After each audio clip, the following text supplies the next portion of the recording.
Hi everyone, आओ आज का एक न्यूज़ देखते हैं और इससे जुड़े हुए ग्रामेटिकल कॉन्सेप्ट समझते हैं। यहाँ पे कह रहा है the road ahead for the Asiatic line, यानी कि एशियाटिक लाइन को लेकर के बात हो रही है। आगे कह रहा है 6 decades of conservation have increased the Asiatic lion population from about 100-150 to over 1000, यानी कि 6 डिकेड्स ऑफ कंजर्वेशन, 6 दशक से जो कंजर्वेशन हो रहा है उससे एशियाटिक लाइन का जो पॉपुलेशन है वो 100 से 150 से बढ़ करके 1000 से ज़्यादा हो गया है। कंजर्वेशन मतलब संरक्षण।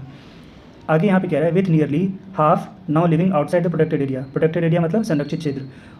नियरली हाफ का मतलब लगभग आधे जो हैं उसमें से वो संरक्षित क्षेत्र के बाहर रह रहे हैं। However the species remains confined to single forested landscape. अब फॉरेस्टेड लैंडस्केप का मतलब होता है जंगली भूभाग। हालांकि वो स्पेशीज़ जो हैं वो एक कन्फाइंड मतलब होता है एक विशेष क्षेत्र में घिरा हुआ होना, वो एक भूभाग में घिरे हैं। वाइल हैबिटेट, जबकि हैबिटेट फ्रेगमेंटेशन का मतलब विखंडन। हैबिटेट मतलब वहाँ जो वो जगह जहाँ पे जानवर रहते हैं। हैबिटेट फ्रेगमेंटेशन, डिजीज़ थ्रेट्स, बीमारियों का खतरा, continue to pose major conservation challenges.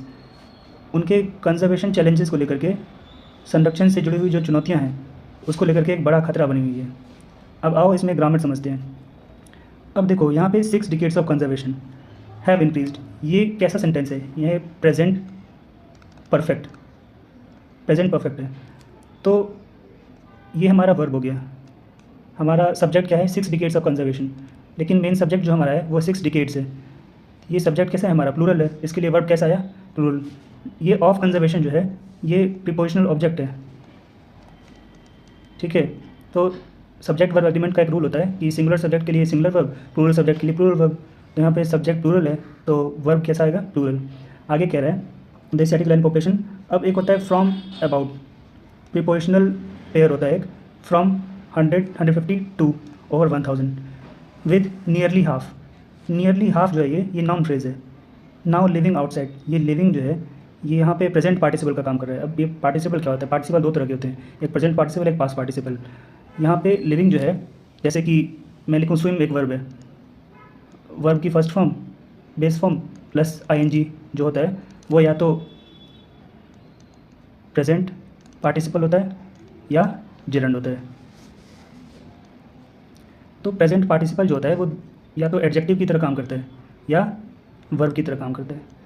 अब और ये जो जेरंड होता है वो हमेशा नाउन की तरह काम करता है, लेकिन होते तीनों एक जैसे ही है दिखने में। अब आओ इसको बारी बारी से समझते हैं। अब जैसे फॉर एग्जांपल मैं लिखूं कि ही इज़ स्विमिंग। अब यहाँ पे ही हमारा क्या है? सब्जेक्ट। ये क्या है? Helping verb. स्विमिंग क्या है? Main verb. यहाँ पे स्विमिंग जो है वो वर्ब की तरह काम कर रहा है। अब मैं अगर लिखूं आई सॉ अ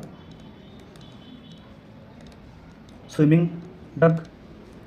अब यहाँ पे सब्जेक्ट हमारा ये है, वर्ब ये हो गया, ये हमारा यहाँ पे क्या हो गया? Adjective duck. तो यहाँ पे I saw a swimming duck, मैंने एक तैरती हुई बत्तख को देखा। तो यहाँ पे ये एडजेक्टिव की तरह काम कर रहा है। अब जैसे मैं लिखूँ कि जेरंड की तरह इस्तेमाल करता हूँ,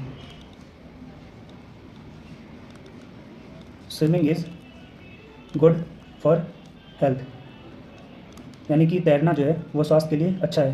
तो यहाँ पे स्विमिंग जो है वो जेरंड है और जेरंड यहाँ पे नाउन की तरह इस्तेमाल हो रहा है, ठीक है। तो ये देखो स्विमिंग तीनों देखने में एक जैसे ही हैं, लेकिन यूसेज के हिसाब से अलग अलग यूज़ हो रहे हैं, ठीक है। तो अब आगे समझते हैं। However the species remains confined to single forested landscape. अब सिंगल फॉरेस्टेड लैंडस्केप वाइल, जबकि हैबिटेट फ्रेगमेंटेशन, डिजीज थ्रेट्स। यहाँ पे ये कंटिन्यू जो है वो क्या है? वर्ब है हमारा, मेन वर्ब। और ये टू पोज जो है ये इसको कहते हैं इन्फिनिटिव, 2 + V1 फॉर्म, उसको कहते हैं इन्फिनिटिव, ठीक है। ये यहाँ पे नाउन की तरह इस्तेमाल हो रहा है क्योंकि ये वर्ब जो है हमारा ये वर्बियल ऑब्जेक्ट है, ऑब्जेक्ट ले रहा है, तो यहाँ पे ये नाउन है, ठीक है। अब मेन वर्ब जो हमारा है यहाँ पे कंटिन्यू है जो कि प्लूरल है। तो हमारा सब्जेक्ट क्या है? यहाँ पे habitat fragmentation and disease threats, ये जो हमारा है ये सब्जेक्ट है और सब्जेक्ट कैसा है? प्लूरल है। तो दोस्तों ये था हमारा आज का न्यूज़। आई होप आप सबको समझ आएगा। Thank you.